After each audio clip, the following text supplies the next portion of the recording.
This is the story of Caleb Rhodes, the Lost Rhodes Gold Mine, and the secret of Kare Shinab.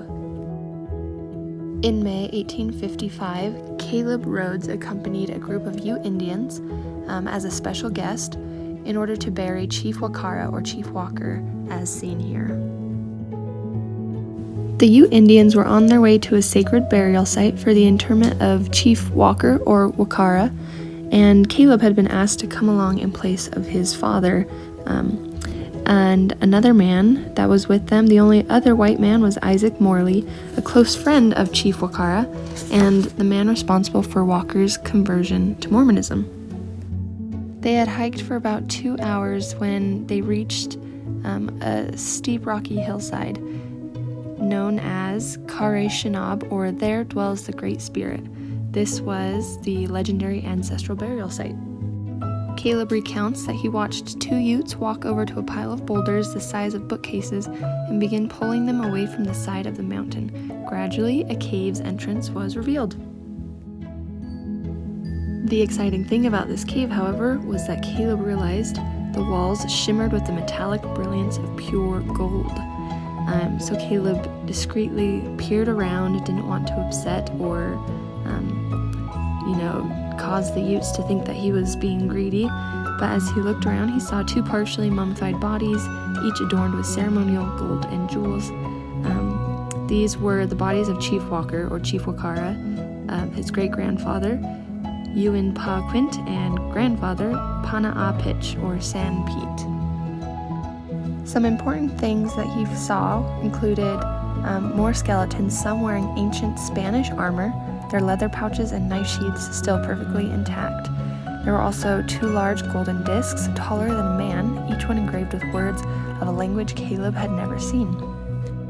After Chief Wakara's body was set in the cave, Caleb was asked by another chief to take the gold from the sacred mine and give it to the church, which was Chief Wakara's last wish. The reason Caleb was put in this position was because Chief Wakara, before he died, went and asked Brigham Young, future president of the church, to find someone trustworthy with a good knowledge of mining. Brigham Young called on Thomas Rhodes, Caleb's father, who had experience in the California gold rush. Caleb's father, Thomas, accepted the task of taking gold from the sacred mine, which was offered under the conditions that he would never reveal the location and that the gold would only be used for the Mormon church. And so now this was Caleb's responsibility. Before all of this happened, during the early 1850s, Thomas reportedly made several trips during which he hauled out some 60 pounds of gold each time, and his son Caleb never knew exactly where his father was going when he occasionally disappeared into the mountains. Was this ancient gold that the Lamanites had left over? Was this part of God's plan to fund his church? We don't know. There's no record of exactly how much gold was extracted by Caleb, but one thing we do know is that the church was in desperate need of money. At a time when other Western states were enjoying economic expansion, Utah was financially isolated from the venture capitalists and financial institutions of the East.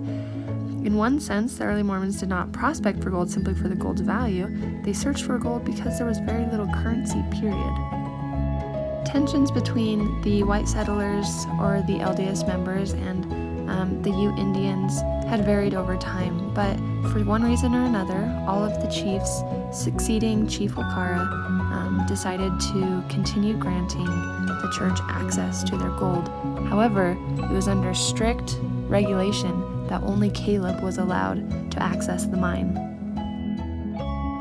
While there are many, many more details and interesting turn of events with this story of the Rhodes family and this ancient mine of gold, one thing that is interesting is that according to the Rhodes family legend, the statue of the angel Moroni on top of the Salt Lake City temple is overlaid with gold from the sacred mine.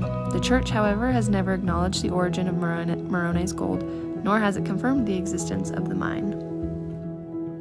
Will the location of the Lost Rhodes mine remain a secret for the rest of time, or will the Utes' oath of secrecy be broken generations from now? Whatever happens, Kare Shinab, the ancient burial site, and the precious contents of the sacred mine will always belong to the Ute people and will remain one of the great legends of Utah. Some also believe that the cave contains King Montezuma's lost treasure. Legend has it that after the Aztec king was defeated by the Spanish in 1520, he had a large amount of gold and treasure taken north to keep it out of the hands of invaders. This would explain the ancient Spanish armor that Caleb saw in the mine. But some also believe that these golden discs, strange masks, anklets, and breastplates belonged to the ancient Lamanite people written about in the Book of Mormon. Turns out we will never know.